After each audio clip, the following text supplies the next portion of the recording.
A man of courage, a man of inspiration, and a man of realism and intellect, Charles de Gaulle was born to be an audacious leader who would one day lead the French resistance into a powerful force that would liberate France from Germany. Having an early dream to become a military leader, de Gaulle began his legacy as a lieutenant who distinguished himself on the battlefield during World War I. He had received awards for his achievements, as well as the promotion to serve as a captain, making him a recognizable hero before the deathly Second World War. Under the strong leadership of Charles de Gaulle, the Allied resistance was able to take a valiant stand, opposing the German Nazis during World War II. The actions of the resistance under de Gaulle gave hope to struggling citizens during the war, and played a crucial role in rebuilding the country of France.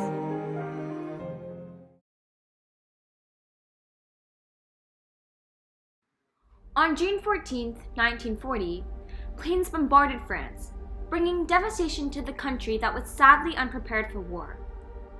German troops marched around the Maginot Line, into the territory that would soon belong to them, causing the French to react angrily. After only 6 short weeks, the French powers fell into the hands of the Nazis, and the lifestyle of the French citizens began to change day by day. Men and women lost pride in their once thriving country, and shock slowly led the citizens to believe German rule would be in France forever. Charles de Gaulle fled to England to escape Nazi rule, and began assisting in an organization called the Free French Movement, working alongside Winston Churchill, who was the British Prime Minister, to create a stronger force for France. During his stay in England, de Gaulle partnered with several leaders, and began broadcasting to the struggling citizens in France, to remind them of the courage that was still beside them.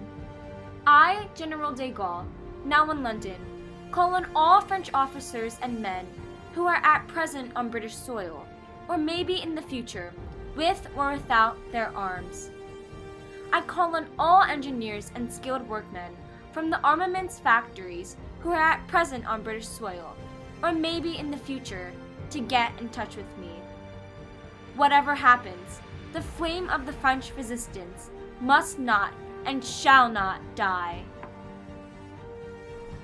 Vive la France, libre, dans l'honneur et dans l'indépendance. The strong and convicting words of de Gaulle gave hope to grappling French citizens as they waited for liberation.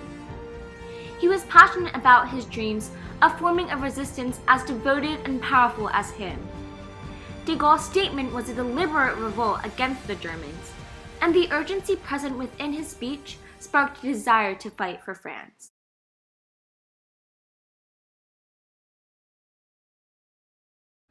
Under the guidance of Charles de Gaulle, the resistance was pushed into full gear. Many French men and women, as well as selfless English mercenaries, who were also engaged in the war, began to separate into different groups. They each had a role to play in chasing the Nazis away from their country, and restoring France back into its prideful state. The early resistance began with irregular guerrilla warfare, a tactic used where small groups of combatants attacked a larger one. As the resistance grew larger and more citizens began to assist in the organization, methods of propaganda, sabotage, and espionage were utilized to weaken the enemy. Spying became a primary purpose of the resistance, and the information they discovered was transferred to the Allies in England.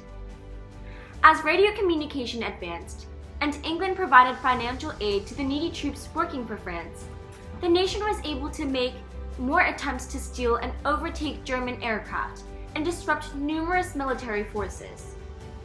Throughout the adversities of this time, de Gaulle stood strong and was able to convince the French that the capability to rise up to the Nazis was right in the palms of their hands.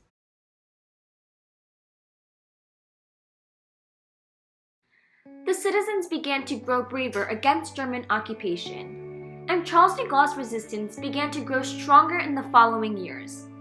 About 40,000 people from all backgrounds became involved.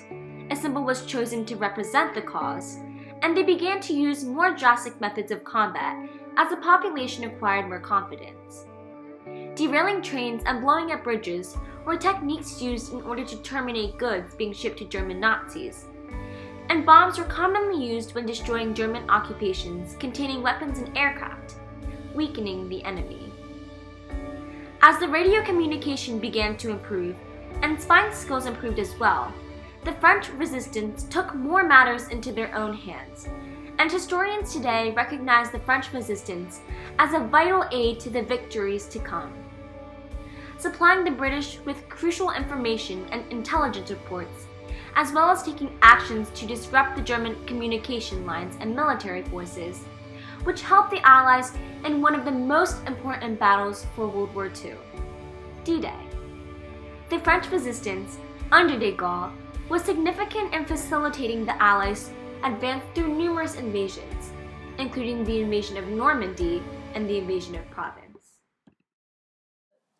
However, there were innumerable consequences and punishments, which came along with the desire to fight for France.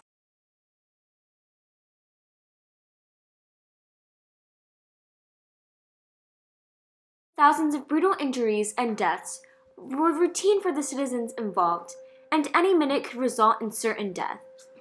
The resistance was constantly aware that public beatings, shootings, imprisonment, and suffocation were methods practiced to punish them for their revolts and for betraying the Nazi forces. The German Nazis consisted of many harsh forces and powerful fighters under World War II's most infamous dictator, Adolf Hitler.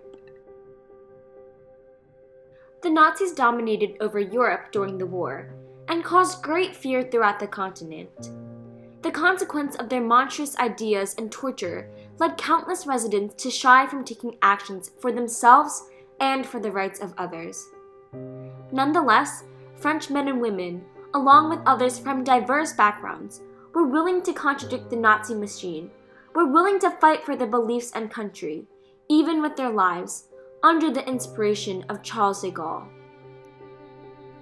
It is the bounden duty of all French men who still bear arms to continue the struggle, for them to lay down their arms, to evacuate any position of military importance, or agree to hand over any part of French territory, however small, to enemy control would be a crime against our country.